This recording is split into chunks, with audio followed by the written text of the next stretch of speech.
వాళ్ళు ఇచ్చే ఉద్యోగాలు మాకు అవసరం లేదు. మా అయ్యే మాకు కావాలా. మాకున్నది 6 ఎకరా, నేను కౌలు 4 ఎకరాలు చేస్తా. నా కింద 50 మంది బతుకుతారు. వాళ్ళు కూలి చేస్తారు కదా, వాళ్ళు కూలి చేసుకున్నప్పుడు వాళ్ళని కూడా నేను బతికిచ్చినట్టే కదా.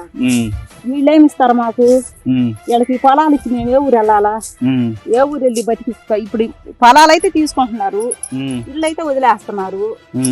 ఇప్పుడు ఇళ్ళు పెట్టుకొని ఈ ఊర్లో ఉండి మేమేం తినాలా? పక్క ఊరు పోవాలంటే ఛార్జీ అంత. ఈయన ఇవాళ వచ్చాడు, ఛార్జీలు తీసేసాడు. ఇంకొక రోజు ఇంకొక ఆయన వస్తాడు, ఇంకో ఛార్జీలు పెంచుతాడు. వాటికి వీటికి సంబంధం లేదు కదా. అప్పుడు ఏం చెయ్యాలి? వాళ్ళు 4 నెలలు ఆగి పని చేసుకుంటారు. ఏదో ఫ్యాక్టరీలు కడతామంటున్నారు ఇప్పుడు. ఆ తర్వాత వదిలేస్తారు, పోతారు. అప్పుడు మా భవిష్యత్తు ఏంది? అది ఆయన రామచంద్ర యాదవ్ ఇట్లాంటివి చాలా చూస్తున్నాడు కాబట్టి మీకు మేము ఉన్నానమ్మా, అండగా మేము చేస్తాము, మేము చూస్తాము అని ఆయన పోరాడుతున్నాడు. పోరాడితే ఆయన కోర్టుకి వేసి మా దాకా రానియకుండా ఆయన కూడా బాగా ఇబ్బంది పెట్టారు.